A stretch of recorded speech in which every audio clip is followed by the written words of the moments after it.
Well, hey guys, back again. This is day 8. We are going to finish up chapter 4 today. Yesterday, after Buck had killed Spitz, thought he should be the lead dog and had to kind of, I say fight, but not really fight with Francois and Perault.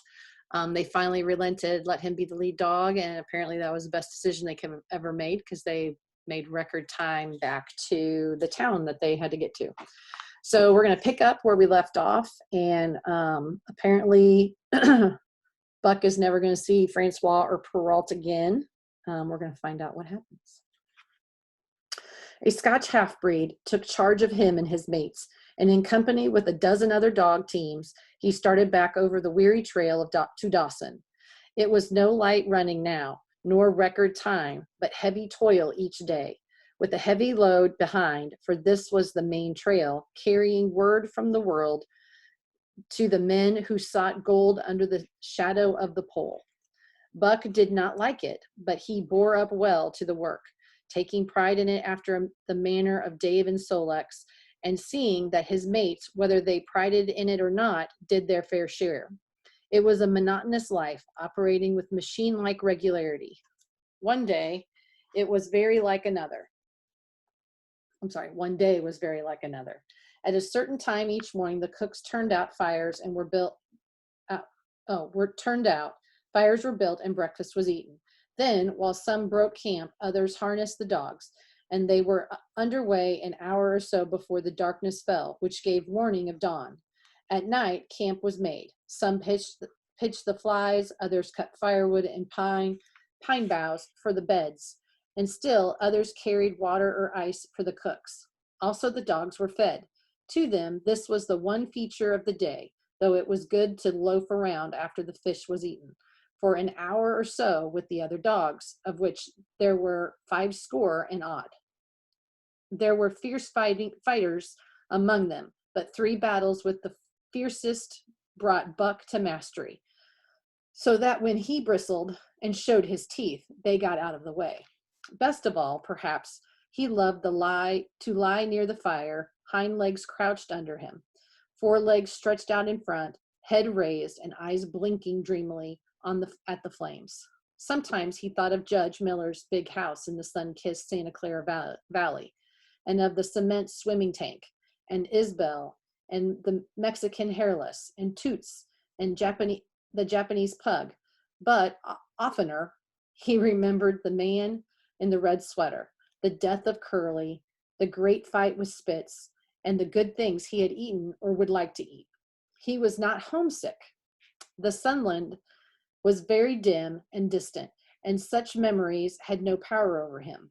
For far more potent were the memories of his heredity that gave things he had never seen before a seemingly familiarity, the instincts, which were but the memories of his ancestors becoming habits, which had lapsed in later days, and still later in him quickened and became alive again. Sometimes, as he crouched there blinking dreamily at the flames, it seemed that the flames were of another fire, and that as he crouched by that other fire, he saw another, indifferent man from the half-breed cook before him. This other man was shorter of leg and longer of arm, with muscles that were stringy and knotty rather than rounded and swelling. The hair of this man was long and matted, and his head slanted back under and from the eyes. He uttered strange sounds and seemed very much afraid of the darkness into which he peered continually, clutching in his hand, which hung midway between knee and foot, a stick with a heavy stone made fast to the end. He was all but naked, a ragged and fire-scorched skin hanging partway down his back, but on his body there was much hair. In some places across the chest and shoulders and down the outside of the arms and thighs, it was matted into almost a thick fur. He did not stand erect, but with trunk inclined forward from the hips, one leg that bent at the knee. About his body there was a peculiar springiness or resilience, almost cat-like, and a quick alertness as of one who lived in perpetual fear of things seen and unseen. If you don't understand, he's like flashing back to like the first man. At other times, this hairy man squatted by the fire with head between his legs and slept. On such occasion, his elbows were on his knees, his hands clasped above his head, as though to shed rain by the hairy arms. And beyond that fire, in the circling darkness, Buck could see many gleaming coals, 2 by 2, always 2 by 2, which he knew to be the eyes of great beasts of prey. And he could hear the crashing of their bodies through the undergrowth, and the noise they made in the night. And dreaming there by the Yukon bank, with lazy eyes blinking at the fire, these sounds and sights of another world would make the hair to rise along his neck and back, stand and his along his back and stand on end across his shoulders and up to his neck, till he whimpered low and suppressingly, or growled softly, and the half-breed cook shouted at him, "Hey, you Buck, wake up!" Whereupon the other world would vanish, and the real world come into his eyes, and he would get up and yawn and stretch as though he had been asleep. It was a hard trip, with the mail behind them, and the heavy work wore them down. They were short of weight and in poor condition when they made Dawson, and should have had a 10-day or a week's rest at least. But in 2 days' time, they dropped down the Yukon bank from the barracks, loaded with letters from the outside. The dogs were tired, the drivers grumbling, and to make matters worse, it snowed every day. This meant a soft trail, greater friction on the runners, and heavier pulling for the dogs. Yet the drivers were fair through it all and did their best for the animals. Each night, the dogs were attended to first. They ate before the drivers ate, and no man sought his sleeping robe till he had seen to the feet of the dogs he drove.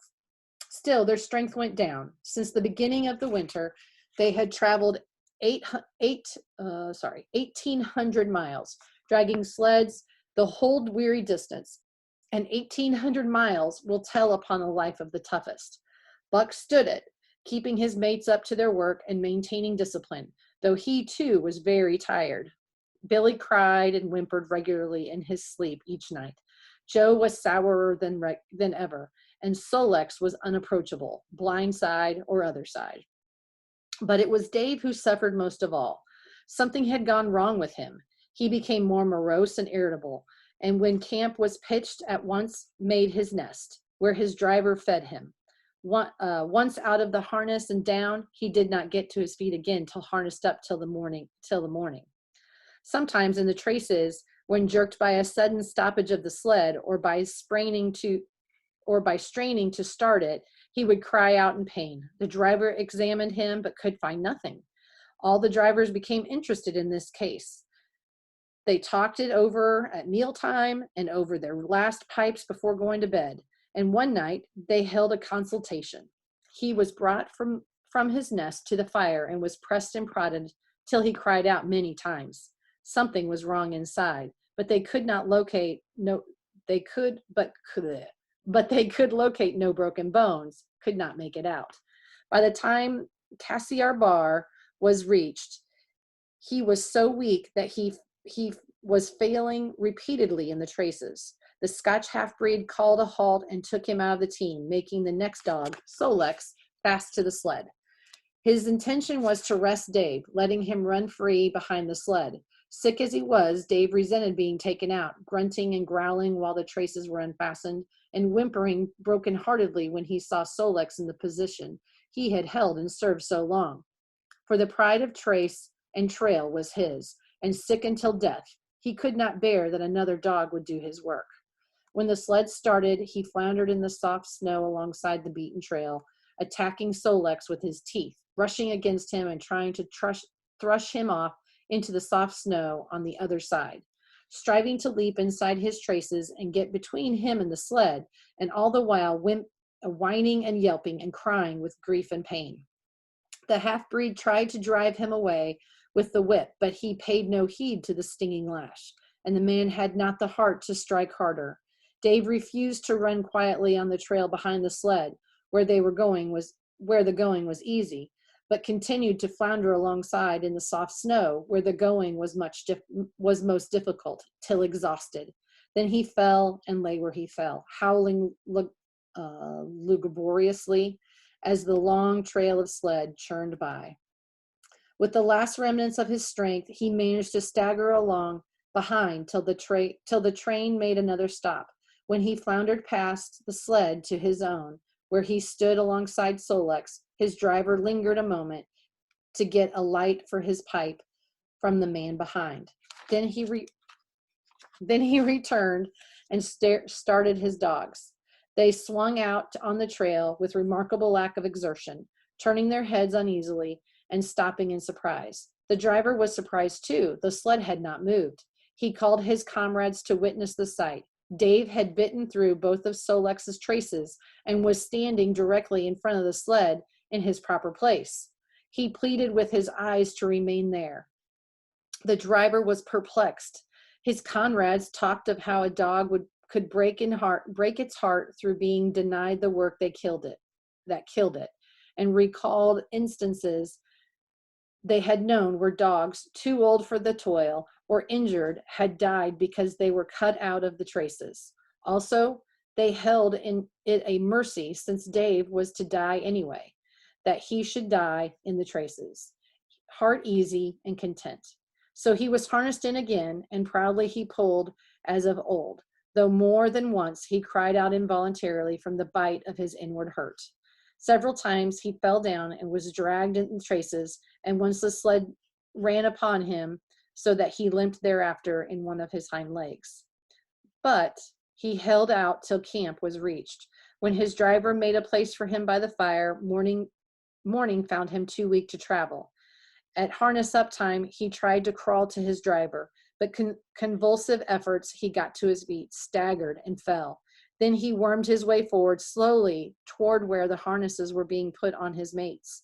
He would advance his foreleg and drag up his body with the sort of hitching movement. When he would advance his forelegs and hitch ahead again for a few more inches. His strength left him, and the last his mates saw of him, he lay gasping in the snow and yearning toward them. But they could hear him mournfully howling till they passed out of sight behind the bend of river timber. Here the trail was halted. The Scotch half-breed slowly retraced his steps to the camp they had left. The men ceased talking. A revolver shot rang out. The man came back hurriedly. The whip snapped, the bells tinkled merrily, and the sled churned along the trail. But Buck knew, and every dog knew, what had taken place behind the belt of the river trees. Okay, that ends chapter 4. We'll pick up with chapter 5 next time. By the way, this is Key West. Have a good one, guys.